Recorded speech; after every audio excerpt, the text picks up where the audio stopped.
Professor, poderia aprofundar o tema retardamento mental social e como o mesmo é associado com o Brasil? Sim, o retardamento, por sinal, nós temos aí no verbete da nossa professora Juliana, ela está falando aqui no retardamento mental coletivo para patologia nosográfico. Esse aqui é um verbete também da enciclopédia que explica bem esse processo. Agora, o que é que significa esse retardamento mental? É quando as pessoas ficam muito adstritas ao processo material, ao dinheiro, ao ouro, ao cifrão e outras coisas mais. Isso aí, às vezes, prejudica. E outras coisas muito sérias é o processo da religião, que toda a cabeça da pessoa, ela não entende bem as coisas, e fica, então, o processo místico excessivo. É o que a gente encontra, por exemplo, atualmente na Síria, lá com aquela briga que tem, uma verdadeira guerra intestinal dentro do processo. A guerra intestina é a interna do país, devido ao processo da tirania do ditador que está lá há décadas. Então, isso tudo é um retardamento mental social. Nós vimos aí o que aconteceu com aquele cara que era o Muammar Gaddafi. E ele, todas as loucuras que ele fez. Hoje, o povo já está mostrando o que é que esse homem fez. Ele, então, ele fez o retardamento mental social da Líbia. E por aí... Juliana, na parapatologia, você citou o conhecimento de práticas projetivas no Antigo Egito. Uhum. E as práticas projetivas, elas auxiliam muito no autoconhecimento e na autopesquisa. Teve outra civilização, a China, que ela também teve muito desse tipo de conhecimento. Só que isso não se manteve ao longo dos séculos. E hoje aqui em Foz a gente está começando de novo uma nova sociedade aqui, onde você está fomentando esse tipo de pesquisa. Na sua opinião, o que é necessário para que isso se mantenha ao longo do tempo? Você fala projeção consciente? Isso. Eu acho que tinha que acabar com a religião, porque quando você fala em projeção consciente, as pessoas levam isso como, não, isso não é nada, é sonho. Muitas pessoas têm experiências projetivas, comentam em casa, isso aconteceu comigo, mas não, é sonho. Porque se isso for divulgado de maneira homeostática, como algo técnica que faz bem, eu acho que isso iria acabar com toda a religião que existe. E por isso que não é divulgado na sociedade, né, como um todo. Juliana, aqui no BIM novamente. Na feminologia, você pode comentar a questão da pacifista inglesa Emily Roboze? Qual é a contribuição dela em relação à África? Com relação à África? Eu trouxe esse livro aqui, você viu? Sim, eu vi, estou vendo. Você viu? Ela era filha de um arcebispo na cidade de Liskeard, na Cornualha, na Inglaterra. E depois que o pai dela morreu, ela foi primeiro ser missionária nos Estados Unidos. Ela, retornando à Inglaterra, ela começou a se envolver com a questão da Segunda Guerra Anglo-Boer. E ela fazia parte de uma associação, e ela foi nomeada secretária na área feminina. E ela desfez tudo que ela tinha na Inglaterra e foi para a África do Sul para ver a realidade dos campos de concentração que os ingleses estavam criando. Então, os ingleses queimavam as fazendas dos africanos, que são os brancos sul-africanos, e mandavam essas pessoas para campos de concentração, sem alimentação, sem higiene, em condições precárias. E ela foi lá para visitar esses campos e levou mantimentos e levou roupas, né, para ajudar as pessoas. E retornando para a Inglaterra, ela fez um relatório sobre essa situação, e ela foi considerada traidora da Inglaterra por estar defendendo e ajudando os Boers, né, os africanos. E depois, em seguida, ela voltou para ajudar na reconstrução do país. Escuta, a Robin House não tem nada a ver com a Juliana, não. Uma só é a cara da outra, tá? Não. Eu não falei nada. Eu não disse nada, tá? Não está aqui quem falou, tá?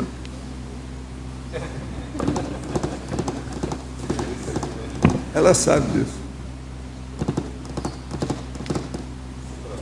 Vida é dura, né? Eu não tenho nada que ver, eu não entendo esse negócio, um troço que vocês falam aí de personalidade consecutiva. Não entendo isso. Não sei nada desse negócio. Juliana, a Rosa aqui. É bom ver a biografia da Rob House. Mas não é, o temperamento é o mesmo. O temperamento é que manda nisso. Juliana é parecido com essa aí. I'm sorry. Eu falei umas coisas para ela desde que eu a vi a primeira vez. Minha consciência está tranquila. Você não acha que eu sou um cara até decente Sim, de vez em quando? Educado. Mas Agora, foram os ó, amparadores. só um que minutinho mostraram. aí para a pessoa que pediu, só um minuto. A verbetóloga. A Wangari Maathai, do livro The Challenge for Africa, aponta a perda da identidade cultural na África como um dos grandes desafios do continente. Como você vê essa questão a partir da sua experiência? Aqui, ó, a sua experiência dessa vida e das outras. Espera aí, o que ele perguntou? O que ele perguntou? Não, aqui. Como você vê essa questão a partir da sua experiência? É a Wangari Maathai, do livro The Challenge for Africa, a identidade cultural da África como um dos grandes desafios do continente. Eu não li a biografia dela, mas a Wangari Maathai, junto com outras mulheres africanas, por exemplo, a Lek Wek, que é uma modelo somali, a Waris Driss, que é outra modelo que também é da Somália, elas têm um trabalho nessa área humanitária muito forte. E aqui no Brasil a gente não ouve falar muito delas. Na filmografia, eu indiquei um livro que fala sobre a Waris Driss, dessa Somália, chama Flor do Deserto. Ela foi mutilada quando era criança e fugiu para a Inglaterra. E lá descobriram ela como top model e hoje em dia ela trabalha na defesa da antimutilação feminina na África. Tem várias trabalhando nisso aí seriamente. Agora tem alguma... Paulo, considerando essa hipótese dela, da Juliana e da Rob House, por que você acha que deveria nascer no Brasil e não direto na África ou na Inglaterra? Porque o Brasil... Como é que eu ia ficar sabendo disso? Lá ela ia me dar mais trabalho. Ela nasceu aqui, como é que eu... Eu falei com ela, falei assim, eu te conheço há muito tempo. Desde o início que ela chegou, você ressaltou. Eu falei, não falei para você, desde que você chegou o primeiro dia. Outra coisa, depois eu cheguei aí e pedi para ela, eu posso falar na tertúlia sobre você? Primeiro dia eu falei sobre ela. Você estava aí no dia? Foi. Infiltrada, total. Você está entendendo? Ela está até aqui, ó, com o processo africano. E já vem de muito tempo. Agora, eu acho que mais velho do que ela na África é só eu. Teve alguma indicação de amparador agora para falar, para poder... Não, eu estou falando porque coincidiu, ela já sabe disso, ela está estudando, está vendo as coisas. Agora, ó, eu aconselharia vocês a pegar e ler a vida dela, da Rob House. Tem que comprar na Amazon da França, porque a da Inglaterra não entrega no Brasil. Amazon.fr. Ela já está dando a dica onde é que tem o livro. Ao que me consta, não tem nenhuma biografia boa dela no Brasil ou referência muito grande da Rob House. Não tem. Não tem. O povo não conhece bem ela, não. Eu conheço por causa de outras vias travessas, muito diferente disso, por causa dos meus processos. E ela nasceu na Cornualha, né? É uma opção de coisa. Então, meu povo. Fala um pouco dela.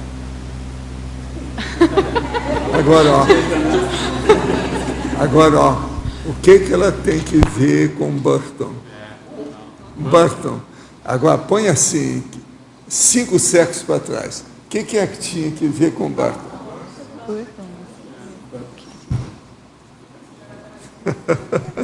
Vocês têm que começar a estudar esse negócio de personalidade consecutiva. Entendendo? A raiz e outras cositas mais. Alguma coisa nesse sentido. Agora, ó, eu estou vendo que você analisou o negócio, que eu queria ver se você tivesse visto, mas você viu. Você colocou o lápis amarelo aqui. The family fortune was founded on the slave trade. A família dela ficou rica com a escravidão. Você viu bem. Agora me conta, você nasceu quando? 77. Quanto? 77. 77. Nossa, foi muito tempo que você passou lá. 61. 16, né? 1916 para 77, 61. 26. 26. Ela morreu em 16. Não foi? Ela morreu com 56 anos em 1916, não foi? 26. Gente, vocês têm certeza? Fate might have best kind of Emily Hobhouse had she died in 1916 instead of the Kitchener after the bitterness of the South African War had faded. Aqui está falando bem claro no epílogo, que eu sabia 16, não é de 26. Não, é 16 aqui. Então isso aqui, olha aqui, ó. Aqui, ó. Aqui. Então pode ser. Aí então estão falando. Não, olha aí que está falando os 16.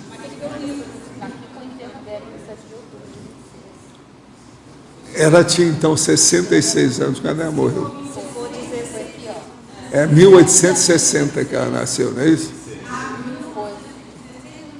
1916 que está ali, hein? Aí está falando?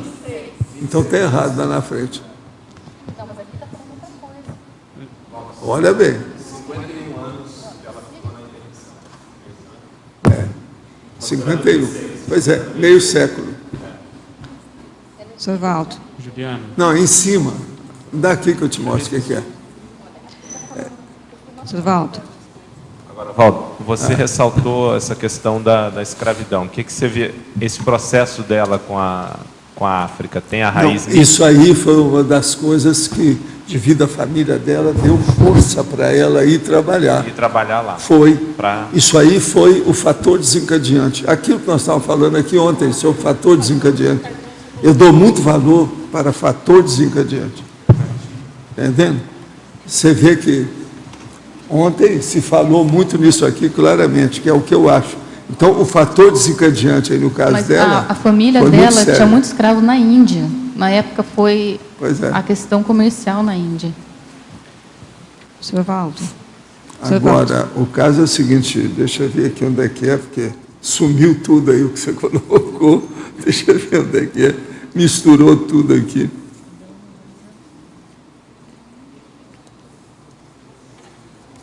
É o processo, deixa eu ver onde é que está, que é o epílogo.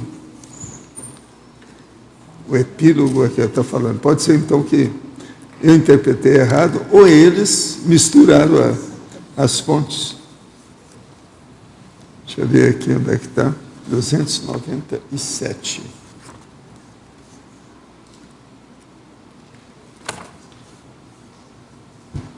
Ó, eu vou marcar aqui só para você ver.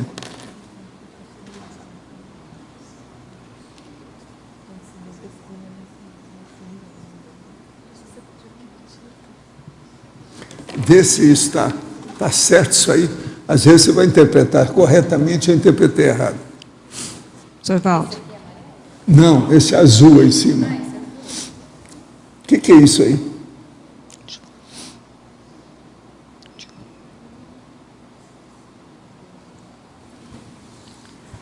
Sr. Valdo, aproveitando seu comentário que o senhor fez antes, qual a relação que há então, entre o Francis Burton, né? Já que eles não foram assim... Quando ele dessomou... Eu não estou entendendo nada. Quando o Francis Burton dessomou...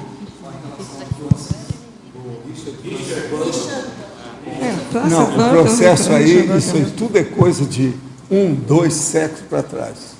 Mas quando Antes disso. Não é da agora, não. Estou falando é o antigo. O que eu sei é antes disso. Eu sou um cara muito mais Formado. velho. Aqui tá Mas falando, olha, você entendeu aí o que estou falando? aqui está falando que foi o Kitchener que morreu em 1916, não ela. Foi ela, Que foi ele que a morreu. Foi ele. Então foi 10 anos antes. 10 anos antes, porque ele foi um grande inimigo Então tá. dela. É o Ele Kitchener. que deportou ela para a Inglaterra quando ela ficou presa no navio. Juliana. Aqui na sua frente. Eu queria saber há quanto tempo você pesquisa e há quanto tempo você tem essa hipótese de personalidade consecutiva e o processo dos traços de temperamento. O que você pode dizer assim que você acha que bate, que não bate tanto? Se é que você já aprofundou a pesquisa.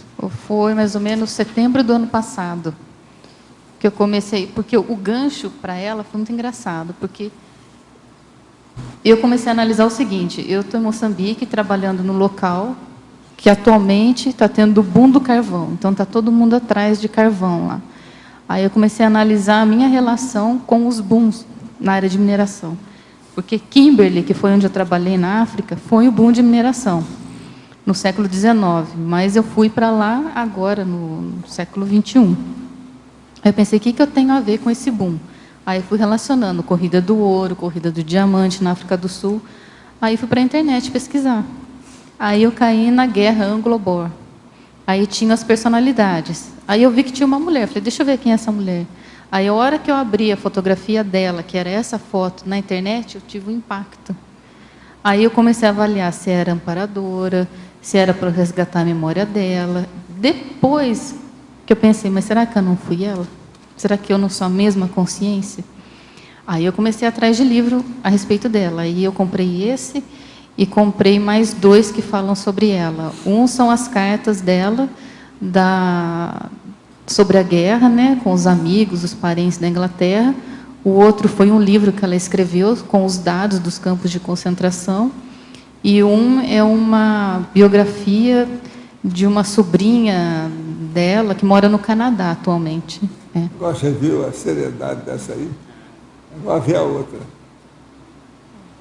Como diz lá o português, cuspido e escarrado. Agora, a questão da personalidade, eu fui percebendo na leitura do livro. Já começou com o nome, que eu achei feio o nome dela. Eu virei a página, estava dizendo que ela não gostava do nome, que ela tinha pena das pessoas das pessoas que estavam colocando o nome de Emily nos bebês. Olha as fotos aí. Ela não dá um sorriso. Você é bobo, né? Você não viu nada. Você não viu nada. Reagir assim, porque a gente foi tirar uma foto do balanço e ela não sorriu. Eu falei, você tem que sorrir na foto. E agora mas isso é antigo. A ciência não muda. A hora que chega nesse livro, você vai olhar, tem uma série de personalidades em matéria de tics, coisa pequenininha, você está entendendo? Agora tem um monte disso. Não, mas pega esse livro e vê se ela sorri em algum lugar, não existe isso. Engraçado. Pelo contrário. Aqui. Não está igual o Littré, mas está parecido. Numa abordagem que ela não te conheça e você está assim, só tentando se aproximar, ela te olha de uma forma assim tão... Não. Que você Ela é como se estivesse ausente. Aí, exato, ela te olha, parece ela não te que reconhece. Ela está ausente. E se ela não reconhecer o tema agora, também, ela não pega o livro cria e empatia vê como é que era Robin House. Você quase cai de costas. É impressionante, é tudo a mesma coisa. Que ela olha séria assim para você, né? Agora, Juliana, só para ela economiza aproveitar todos os sorrisos, os risos e insinuações de riso. Ela economiza, até hoje.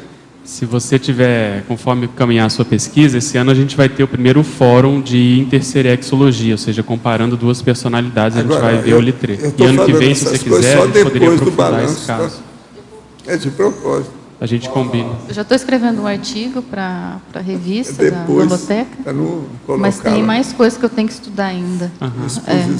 Deve ser em setembro do ano que vem, aí dá tempo da gente ir aprofundando. Obrigado. Tá bom. Juliana, no B, Robson novamente, no contraponto aí, pelo menos que eu observei na apresentação, lá no balanço, ela sorriu bastante. Os sorrisos foram pontuais, mas ela sorriu, e quando sorriu, aí ó, abriu um sorriso igual a este aí. Na página 6, detalhismo, codigologia, entre a segunda e a terceira linha, os códigos grupais de vitimização coletiva. Por gentileza, expande um pouquinho mais, Juliana. Sim, aqui é a questão do se fazer de pobrezinho, que não sabe nada, e com isso eles vão tirando vantagem, né? Então, a questão do ajudar com dinheiro, de olha, dona Juliana, isso daqui eu machuquei hoje. Não, eu não só posso ir à trabalhar, Bahia que você entendeu? vai ficar sabendo. É desse jeito. tudo. Então, é uma Bahia que vitimização você para sabe. conseguir vantagem. Então, parece que assim, é doentio isso, e qualquer coisinha. Por exemplo, lá em Pode Moçambique baiar. agora, vai chegando na quinta-feira, vão aparecendo os compromissos na sexta para não ir trabalhar, sabe? Então, é desse jeito. E, por exemplo, se a casa de um é assaltada, aparecem várias pessoas com a casa assaltada. Então, é muito engraçado isso. Juliana, eu tenho um cunhado que ele é belga e viveu até certo tempo no Congo belga. Lógico que eu não vou defender aqui o sistema colonialista lá belga, inglês, era tudo... não era fácil, mas os belgas lá do Congo, antigo Congo belga, hoje acho que tem outro nome, ele relata que todas as famílias eram mortas, todas, filho, filha, cachorro. Quando eles vieram lá tomando conta do país, aquela época do Patrício Lumumba, não sei se você já ouviu falar, e eles foram invadindo lá e mataram, dizimaram tudo, uma ferocidade assim, fora do comum. Você está falando do genocídio de... Genocídio, mas assim, matavam a família inteira, cachorro, tudo que tinha lá, os animais, tudo. Uma ferocidade fora do comum. Não sei se você confirma alguma coisa. Até o Waldson, ele sabe até mais que eu, mas eu assisti aquele filme Hotel Ruanda, que fala desse genocídio em Ruanda, e foi uma coisa assim terrível. Um dos maiores genocídios, acho que da África, né? Foi em Ruanda. Ah lá. Mas mas no Congo belga várias famílias conseguiram fugir, algumas vieram para o Brasil, ele veio para cá, outras foram para outros países. Os que ficaram lá, todos morreram. Atualmente tem questão de estupros, acho, né? Ah, não, isso acho que é no Congo. Congo belga, hoje é outro país, hein? Não, os belgas é que foram dizimados. São os negros. Houve as duas coisas. A história conta o contrário, mas o que houve antes eu não sei. Os belgas foram dizimados com certeza, que ele me contou e sabe de detalhes. A invasão belga no Congo, ela está retratada em 2 livros, que é um que ganhou agora o Prêmio Nobel de Literatura em 2011, que é o Sonho do Celto, do Vargas Llosa. Ele retrata bem a invasão belga dentro do Congo. E tem um outro do Arthur Conan Doyle, que ele fala que é a tragédia do Congo, que ele conta o massacre que os belgas fizeram dentro do Congo, dizimando, que eles calculam, mais de 20 milhões de pessoas. E, posteriormente, houve uma guerra civil para a independência do Congo, que correram com os belgas de lá, né?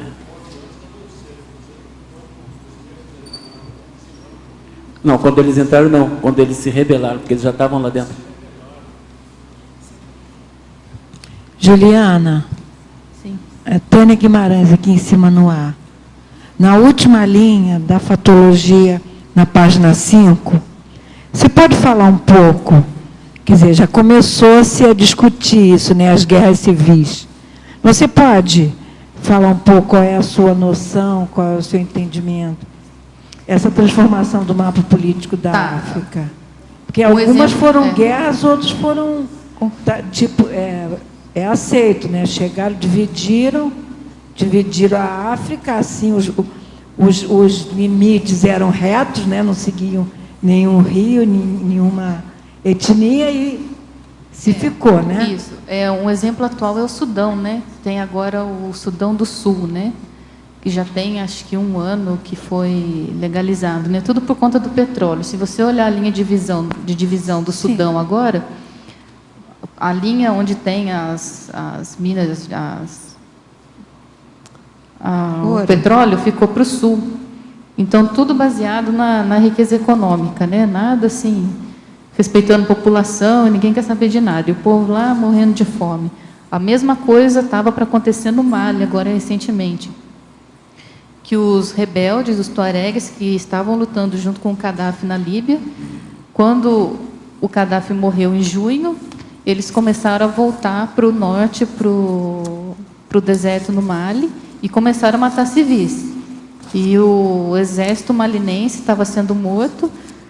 Em contrapartida, os soldados malinenses deram um golpe de Estado, fecharam todas as fronteiras do país, e até 11 de janeiro nada estava sendo feito, até que houve essa intervenção da França, que parece que está expulsando esses rebeldes, né? Então se evitou mais uma divisão de país na África. Seguindo essa linha que tu está falando, só um pouquinho. E a França seguindo essa linha, foi a colônia, a semana né? retrasada eu vi no El País, da Espanha, e tem até um site aqui, que eles estão levantando a possibilidade de ter uma luta étnica no Mali.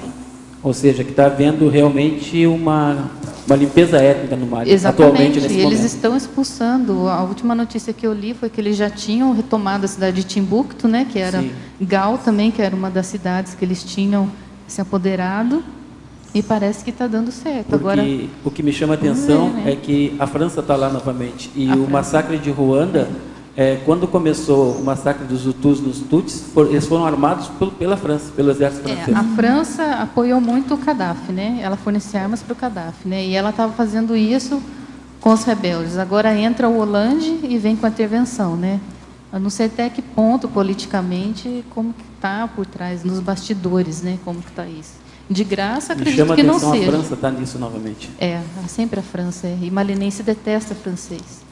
Eles não gostam de A francês, verbetógrafa Juliana, qual a sua opinião sobre o sistema de cotas para os afrodescendentes em vigência nas universidades brasileiras?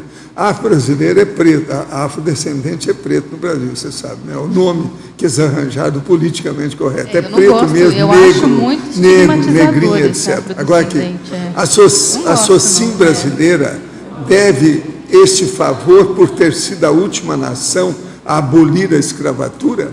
Eu acho isso bobagem, porque teve escravatura em outros países, nos Estados Unidos, a Inglaterra também teve escravo dentro da África, entre os africanos, e eu sou contra esse sistema de cotas. Eu acho que tem que ter educação de qualidade para todo mundo. Também sou totalmente contra. Porque eu sou branca, não sou rica, tive que me esforçar para entrar numa faculdade estadual e ninguém me deu cota, ninguém me deu nada. Eu que entrei estudando.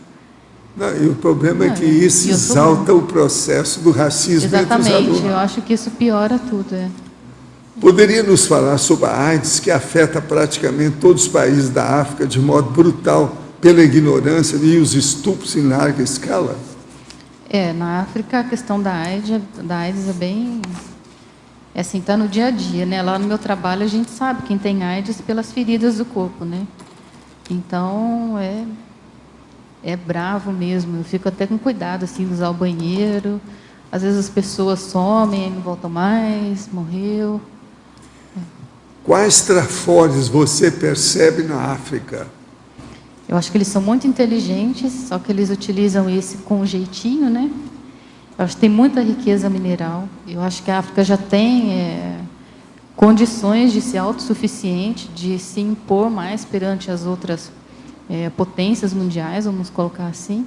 Só que a questão de corrupção, principalmente dos dirigentes, eu acho que atrapalha isso, porque a África tem condições de se manter, de não ter mais pobreza. A questão é dividir mesmo a riqueza entre todo mundo. Matéria-prima, né? Matéria-prima, Qual papel você percebe para os intermissivistas na Reurbex africana? Tem que fazer bastante interassistência lá. Eu acho que o que está precisando é a gente descobrir os intermissivistas lá e botar o pessoal para trabalhar. Em Fatologia, página 5, quarta linha, poderia ampliar sobre o item a célebre biblioteca de Alexandria, no Egito? Sim, aqui eu coloquei para chamar a atenção